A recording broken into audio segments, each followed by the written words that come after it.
Hey hi கஸ் welcome back to channel. இன்றைக்கி நம்ம இந்த ட்ராமாவோட நெக்ஸ்ட் எபிசோடு தான் பார்க்க போகிறோம். ஸ்டார்டிங் சீனில் நம்ம ஹீரோவை லாயரும் அந்த பொண்ணும் சேர்ந்து எப்படியோ காப்பாற்றி அவங்களோட இடத்துக்கு கூட்டு வந்துடுறாங்க. சடனாக கண் முழிச்ச நம்ம ஹீரோ அவங்களோட கேர்ள் ஃப்ரெண்டை கூட்டிகிட்டு அந்த இடத்த விட்டு போகலான்னு பார்க்க, என்னப்பா அவங்க உயிரே காப்பாற்றிருக்கோம், ஒரு செல்ஃப் இன்ட்ரோ கூட கொடுக்க மாட்டியா? நாங்கள் தான் உன்னை அந்த இடத்துல இருந்து காப்பாற்றணும். எனக்கு ட்ரிங்க் பண்ணால் என்னோட பவர் கிடைக்கும், அதே மாதிரி பன்ஹி இவளுக்கு நிறைய பன்னெல்லாம் சாப்பிட்டா இவளோட பவரை யூஸ் பண்ண முடியும். இந்த மாதிரி எங்களுக்கும் சூப்பர் பவர்ஸ் இருக்குது. நம்மள மாதிரி சூப்பர் பவர்ஸ் இருக்க ஆளுங்க எல்லாத்தையும் ஒன்று சேர்த்து இந்த உலகத்தில் நன்மைக்காக போராடணுங்கிறது தான் எங்களோட குறிக்கோள். நீங்கள் என்ன சொல்கிறீங்கன்னு எனக்கு ஒன்றும் புரியல. நான் இப்போவே கிளம்பணும் அப்படின்னு நம்ம ஹீரோ கிளம்ப பார்க்க, உன் வீடை யார் கொளுத்துனாங்கன்னு நீ தெரிஞ்சுக்க வேண்டாமா அப்படின்னு அந்த லாயர் சொல்ல, இப்போ இவங்களோட சீக்ரெட் பேஸ்க்கு கூட்டிகிட்டு போய் காட்டுறாங்க. நம்மள மாதிரி சூப்பர் பவர்ஸ் இருக்க மனுஷங்க எல்லாத்தையும் வேட்டையாடுறது தான் இவங்களோட வேலை. நம்மக்கிட்ட இருக்க பவர்ஸ் எல்லாம் எடுக்கணுங்கிறது தான் அவங்களோட ஒரே குறிக்கோள். அவங்கக்கிட்ட நிறையா பணம் மட்டும் இல்லை, கவர்மெண்ட்டே அவங்க பின்னாடி இருக்குது. ஸோ அவங்க நினச்சா என்ன வேணால் பண்ணலாம். நம்மள மாதிரி ஆளுங்க இவங்ககிட்டேருந்து தப்பிக்கணுன்னா நீயும் எங்களுக்கு ஹெல்ப் பண்ணும் அப்படின்னு சொல்லிட்டு இருக்க. இந்த பக்கம் ஒரு பெரிய சிஇஓ தன்னோட அப்பாவே கொலை பண்ண ட்ரை பண்ணுறாங்க. அப்போ அவருக்கு தன்னோட பொண்ணு ஜெனிக்கிட்டேருந்து கால் வருது. என்னாச்சு, அவனை கண்டுபிடிச்சிங்களா இல்லையா அப்படின்னு கேட்க, நம்ம ஹீரோவை தான் அவங்க எல்லாருமே இப்போ தேடிட்டு இருக்காங்க. இந்த மாதிரி ஆளுங்க கிட்டேருந்து நம்ம தப்பிக்கணும்னா நம்ம எல்லாருமே ஒன்றா சேர்ந்து போராடணும். அது மட்டும் இல்லாமல் இப்போதைக்கு உன்னோட சூப்பர் பவர்ஸை நீ வெளிக்காட்டாமல் இருந்தால் மட்டும்தான் இவங்ககிட்டேருந்து தப்பிக்க முடியும். எனக்கு உங்களோட சேர்ந்து இந்த உலகத்தை காப்பாற்றணும்ல விருப்பம் இல்லை, தயவு செஞ்சு என்னை தனியாக விட்டுருங்க அப்படின்னு சொல்லிட்டு நம்ம ஹீரோன்னு கூட்டிகிட்டு போகிறாங்க. இப்போ அங்கே கட் பண்ணால் அடுத்த சீன் டேமேஜ் ஆனிச்சாச்ச போலீஸ் எல்லாம் வந்து இன்வெஸ்டிகேட் பண்ணுறாங்க. இப்போ அந்த போலீஸ் ஆஃபீஸருக்கு நம்ம ஹீரோ சூப்பர் பவர் யூஸ் பண்ணுறப்ப அவர்கிட்ட இருந்து காயினாக கொட்டும்ல, அந்த காயின்ஸ் எல்லாம் கிடைக்கிது. கொஞ்சம் சிசிடிவி ஃபுட்டேஜில் நம்ம ஹீரோவோட ரெக்கார்டிங்ஸும் இருக்குது. இப்போ அதெல்லாம் பார்த்துட்ருக்க, இன்னையிலேருந்து உன்னோட ட்ரைனிங் ஸ்டார்ட் ஆகுது. ஸோ நான் தான் உன்னோட மாஸ்டர், ஒழுங்கு நான் சொல்கிறத மட்டும் கேளு அப்படின்னு சொல்லி நம்ம ஹீரோ ஃபேக்ட்ரி கூப்பிட்டு போய் தினமும் ட்ரைனிங் கொடுக்குறாங்க. என்ன தான் நம்ம ஹீரோ கிட்ட சூப்பர் பவர்ஸ் இருந்தாலும் அது எப்படி யூஸ் பண்ணணும், ப்ராப்பராக எப்படி அதை சேவ் பண்ணணும்னு எதுவும் தெரியல. அப்புறம் எப்படி ஃபைட் பண்ணணும் நம்ம ஹீரோவுக்கு சொல்லித்தராங்க. தங்கிட்ட இருக்க காசெல்லாம் யூஸ் பண்ணி நம்ம ஹீரோவும் ஃபைட் பண்ண ட்ரை பண்ணுறாங்க. ஆனால் அவரால் சுத்தமாக முடியல. கையில் இருக்க காசும் மொத்தமாக கரைஞ்சிட்ருக்கு. எவ்வளோ தான் ட்ரை பண்ணாலும் நம்ம ஹீரோவால் அந்த லாயரை வின் பண்ணவே முடியலை. ட்ரைனிங்னு சொல்லி நம்மளை ஓவராக டார்ச்சர் பண்ணி காசு கரையுதோ இல்லையோன்னா காத்தோட காத்தா கரைஞ்சிருவோம் போலியா அப்படின்னு சொல்லி நம்ம ஹீரோவும் தினமும் புலம்பிட்டு பயங்கரமாக ட்ரைனிங் பண்ணிகிட்டே இருக்காரு. ஆஃபீஸில் ஒர்க் பண்ணுறப்ப கூட எப்படி ஃபைட் பண்ணுறது, எப்படி நம்ம எனர்ஜியை சேவ் பண்ணுறது, வீடியோஸ் எல்லாம் பார்த்து நல்லா ப்ராக்டிஸ் பண்ணிகிட்டு இருக்காரு. கொஞ்ச நாள் போக ராத்திரியும் பகலுமா கஷ்டப்பட்டு நம்ம ஹீரோ ப்ராக்டிஸ் பண்ண இப்போ ஒரு வழியாக கடைசியாக நம்ம ஹீரோ லாயரை பீட் பண்ணிடுறாரு. நடந்த ஃபைட்டில் நம்ம ஹீரோவும் ஜெயிச்சிடுறாங்க. பரவாயில்ல, எப்படியோ கொஞ்சம் கொஞ்சமாக உன்னை நாங்கள் தேத்திட்டோம், இதுக்கப்புறம் நம்மளோட பிளானை ஸ்டார்ட் பண்ண வேண்டியதான் அப்படின்னு சொல்லிட்டு பன்ஹி வந்து ஒரு கிஃப்ட்டு நம்ம ஹீரோ கொடுக்குறாங்க.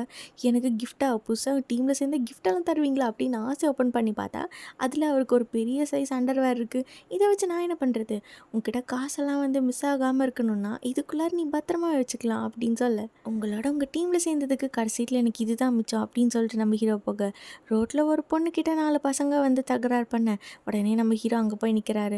என்னோட ஐடென்டிட்டி வெளில தெரியக்கூடாதுங்கிறதுக்காக மாஸ்கெல்லாம் போட்டுட்டு நம்ம ஹீரோ போய் நிற்க அவரோட ட்ரெஸ்ஸில் இருந்து ஒரு நோட்டு மட்டும் எடுக்கிறாங்க. எல்லாத்தையுமே சமாளிக்க எனக்கு இந்த ஒரு நோட்டு போதுண்டா அப்படின்னு சொல்ல, யாரா இவன் காமெடி பண்ணுறான் அப்படின்னு சொல்லி அந்த திருடங்களை நம்ம ஹீரோவை அடிக்க வர நம்ம ஹீரோ அவங்க எல்லாத்தையுமே அடிச்சு போட்டு அந்த பொண்ணை காப்பாற்றிடுறாரு. இது எல்லாத்தையுமே நம்ம ஹீரோ கடன் கொடுக்க வேண்டியிருந்த அந்த பணக்கார லேடி அவங்களும் காரில் ஒளிஞ்சிருந்து நம்ம ஹீரோ வாட்ச் பண்ணிட்டு இருக்காங்க. இப்போ சொல்ல நம்ம ஹீரோ ஒருத்தர்கிட்ட ப்ளே ஸ்டேஷன் வாங்கியிருப்பாரு, அவங்கக்கிட்ட இந்த மாதிரி ராபரி பண்ணியிருப்பாங்க. ஸோ அவங்கக்கிட்ட மறுபடியும் அந்த ப்ளே ஸ்டேஷன் அவங்களோட வீட்டு முன்னாடி கொண்டு போய் வைக்க அவங்க ஃபேமிலி மொத்தமாக அதை சந்தோஷமாக பழையபடி யூஸ் பண்ணுறாங்க. இது நம்ம ஹீரோ தூரத்துலேருந்து பார்த்து கொஞ்சம் ஹாப்பியாக இருக்கிறாரு. இப்போ நைட்டு வீட்டுக்கு வந்து நம்ம ஹீரோ பாத்ரூமில் அந்த மாஸ்க் எடுத்து போட்டு பார்க்குறாங்க. நான் தான் இந்த உலகத்தை காப்பாற்ற போகிறேன், மாஸ்க் மேனு பேர் வச்சுக்கலாமா இல்லை வழிபோக்குன்னு பேர் வச்சுக்கலாமா, எப்படி பார்த்தாலும் நான் அழகுண்டா அப்படின்னு சொல்லி நம்ம ஹீரோ தனியாக பெருமை பீத்திட்டு இருக்கு. அந்த இடத்துக்கு நம்ம ஹீரோன்னு வராங்க. என்னோட ட்ரைனிங்கெல்லாம் நீ இனிமேட்டு வீட்டில் பண்ணக்கூடாது, தயவு செஞ்சு இந்த ட்ரெஸ்ஸை போட்டுட்டு வெளியில் மட்டும் சுற்றி என்னோட மானத்தை வாங்காத அப்படின்னு நம்ம ஹீரோயின் சொல்லிட்டு இருக்கு. உங்களுக்கு தெரியுமா, நான் ஹவுசிங் லோன் குழுக்கள் போட்டியில் ஜெயிச்சிட்டேன் அப்படின்னு சொல்லி நம்ம ஹீரோயின் வந்து அந்த நோட்டீஸ் எடுத்து காட்ட, அப்படின்னா இதுக்கப்புறம் நம்ம நிறைய சேவ் பண்ணணும், நமக்குன்னு ஒரு சொந்த வீடு வரப்போதா, நீ வேற லெவல் அப்படின்னு சொல்லி நம்ம ஹீரோ சந்தோஷப்பட்டுட்டு இருக்காரு. இதுக்கப்புறம் தான் நம்ம லைஃப்பில் நம்ம நிறைய காசு சேர்த்து வைக்கணும். ஏன்னா பத்தலைன்னா என்னோட அப்பா அம்மா கிட்ட கூட கடன் கேட்கலான் இருக்கேன், இதான் உனக்கு இந்த மாதத்துக்கான அலவன்ஸ் அப்படின்னு சொல்லி நம்ம ஹீரோக்கு கொஞ்சமாக காசு தராங்க. அங்கே கட் பண்ண அடுத்த சீன் லேபில் இருக்க ஆனாவை தான் காட்டுறாங்க. இது வரைக்கும் அவங்க இந்த மாதிரி மனுஷங்க கிட்டேருந்து எடுத்த சூப்பர் பவர்ஸ் எல்லாத்தையுமே சேவ் பண்ணி வச்சுருப்பாங்க. இப்போ அதுலேருந்து ஒரு டியூப் எடுத்து அங்கே ஒர்க் பண்ணுற டாக்டர்கிட்ட கொடுக்குறாங்க. இது அவன் உடம்புல செலுத்திடு அப்படின்னு. அவன் ஆல்ரெடி ரொம்ப மோசமான கண்டிஷனில் இருக்கான். இது கொடுத்தா அவன் செத்து போக கூட வாய்ப்பு இருக்கா அப்படின்னு சொல்ல, வாயை மூடிட்டு நான் சொல்கிறத மட்டும் கேளு அப்படின்னு சொல்ல, இப்போ அந்த ஆளுக்கு அந்த பவரை வந்து இன்ஜெக்ட் பண்ணுறாங்க.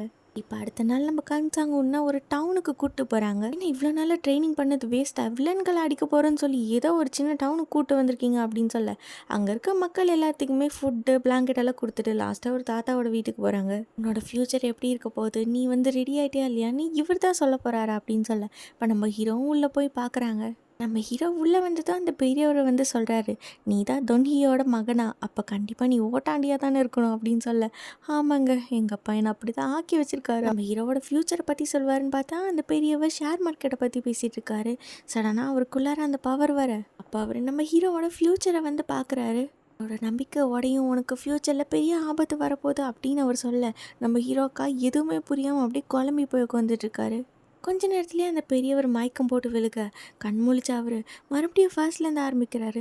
நீ தானே தொண்டியோட பையன், கண்டிப்பாக ஓட்டாண்டியாக தான் இருப்ப அப்படின்னு அவர் ஃபர்ஸ்ட்லேருந்து ஆரம்பிக்க, மறுபடியும் முதல்ல இருந்தா அப்படின்னு சொல்லிட்டு நம்ம ஹீரோ அந்த இடத்த விட்டு வெளில வராரு.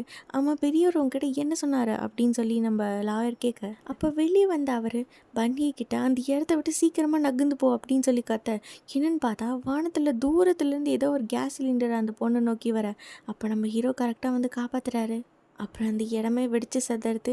என்ன ஆகுதுன்னு பார்த்தா இப்போ ஆனாவும் அவங்களோட ஆளுங்களும் இவங்களை தேடிட்டு அந்த இடத்துக்கே வராங்க. ஒரு பக்கம் நம்ம பன்னி அந்த பெரியவரை கூட்டிகிட்டு அந்த இடத்த விட்டு போக, நம்ம லாயர் வந்து சொல்கிறாங்க, உன்னோட காசை வச்செல்லாம் இவங்களை தோக்கடிக்க முடியாது, இவங்க எல்லாத்தையுமே நான் பார்த்துக்கிறேன், நீ தயவு செஞ்சு இந்த இடத்த விட்டு ஓடிடு, அவங்க எல்லாருமே இப்போ உன்னை பிடிக்க தான் வராங்க அப்படின்னு சொல்ல, நம்ம ஹீரோவா என்ன பண்ணுறதுன்னு தெரியாமல் அந்த இடத்த விட்டு ஓடிடுறாங்க. ஆனால் லாயரால் எல்லாத்தையுமே தனியாக சமாளிக்க முடியல. இதை நம்ம ஹீரோவும் பார்க்குறாங்க. உடனே அவர் வந்து அந்த பணக்கார லேடி கடன் கொடுக்க வேண்டிய அந்த லேடிக்கு கால் பண்ணுறாரு. இதை பாருங்கள் மேடம், என்னோட அப்பா உங்களை கல்யாணம் பண்ணிக்கிறேன்னு சொல்லி ஏமாற்றிட்டாரு. நீங்கள் என்கிட்டயும் அதே மாதிரி ஒரு ப்ரப்போசல் தான் பண்ணீங்க. அப்படின்னா என்கிட்டேருந்து உங்களுக்கு ஏதோ ஒன்று வேணும் தானே, நீங்கள் என்ன சொன்னாலும் நான் பண்ணுறேன், ஆனால் இப்போ எனக்கு உங்ககிட்டேருந்து கொஞ்சம் காசு வேணும் அப்படின்னு நம்ம ஹீரோ சொல்ல, ஓ அப்படியா, அப்போ நான் என்ன சொன்னாலும் பண்ணுவியா அப்படின்னு கேட்க, சாரிம்மா என்னோட வருங்கால மாப்பிள்ளைக்கிட்ட நான் பேசிகிட்டு இருந்தேன் அப்படின்னு அவங்க திரும்பி பார்த்து சொல்கிறாங்க. யாருன்னு பார்த்தா நம்ம ஹீரோயின் அங்கே அவங்க இன்டர்வியூக்கு வந்திருக்காங்க. இப்போ அங்கே கட் பண்ண ஆனாவோட ஆளுங்க அவங்கள மொத்தமாக சுற்று போட்டாங்க. ஒழுங்காக எல்லோரும் சரண்டர் ஆகிட்டிங்கன்னா வழியே இல்லாமல் உங்களோட பவர்ஸ் எடுத்துகிட்டு உங்களோட உயிரோட விட ட்ரை பண்ணுவேன், இல்லைன்னா உங்கள் எல்லாத்தையும் கொண்டு தான் உங்களோட பவர்ஸ் எடுப்பேன் அப்படின்னு சொல்ல, அப்போ அந்த பெரியவர் ஆனாவை பார்த்து அவங்களோட பவரை வந்து யூஸ் பண்ணுறாரு. உனக்கு ஆபத்து வந்துட்டுருக்கு, உன்னோட சொந்த வீட்டிலேருந்தே உன்னை வெளியில் தள்ள போகிறாங்க, துப்பாக்கியில் தான் உனக்கு சாவு வரப்போகுது அப்படின்னு அந்த பெரியவர் சொல்ல, இது கேட்டு கடுப்பான ஆனா அவங்களோட கன் எடுத்து அந்த பெரியவர் ஷூட் பண்ணுறாங்க. அவர் செத்துட்டாரோ அப்படின்னு பார்த்தா அந்த இடத்துக்கு கரெக்டாக நம்ம ஹீரோ வந்து அந்த புல்லட்டை பிடிச்சிடுறாரு. அவ்வளோ ஈஸியாக என்ன அண்டர் எஸ்டிமேட் பண்ணிக்கிட்டீங்களா, நான் தான் உங்களை காப்பாற்ற வருவேன்னு சொன்னேன். அந்த அண்டை வேற எனக்கு சுத்தமாக பத்தல, என்கிட்ட இப்போது எங்கே வைக்கிறதுனே தெரியாத அளவுக்கு அவ்வளோ பணம். அவனோட ஆளுங்கெல்லாம் நம்ம ஹீரோவை அட்டாக் பண்ண வர அவரோட பவர் யூஸ் பண்ணி நம்ம ஹீரோ அங்கே இருக்க எல்லாத்தையுமே அடிச்சு போட்டுட்ருக்காரு. மாதிரி ஒரு பக்கம் பன்னியை அவங்களோட பவர் யூஸ் பண்ண, லாயராக அவரோட பவர் யூஸ் பண்ணி இப்போ எல்லாருமே ஒட்டு மொத்தமாக அவங்களோட ஃபைட் பண்ணிகிட்ருக்காங்க. இப்போ சடனாக நம்ம ஹீரோவை நோக்கி ஒரு பெரிய கார் பறந்து வர, ஹீரோவை அதை ஈஸியாக தடுத்துடுறாங்க. போன எபிசோடில் பார்த்தா அதே ஆள் இப்போ நம்ம ஹீரோ கிட்ட வர, ஹீரோவை எதிர்த்து ஃபைட் பண்ண ட்ரை பண்ணுறாங்க. ஆனால் அந்த ஆள் போன வாட்டி விட இந்த வாட்டி பயங்கர ஸ்ட்ராங்காக இருக்குது. எவ்வளோ ட்ரை பண்ணாலும் நம்ம ஹீரோவால் அவரை சுத்தமாக சமாளிக்க முடியல. தங்கிட்ட இருக்க காசெல்லாம் கொஞ்சம் கொஞ்சமாக கரைஞ்சிட்டே வருது. இப்போ நம்ம ஹீரோவுக்கு சடனாக ஒரு ஐடியா வந்து அந்த ஆளை தூக்கிட்டு அப்படியே அந்த இடத்த விட்டு பறந்து போக, அங்கே இருக்க எல்லாருமே ஷாக்காகி பார்த்துட்ருக்கு. இதோட இந்த எபிசோட் முடியுது. நெக்ஸ்ட் எபிசோட் நம்ம நாளைக்கு பார்க்கலாம்.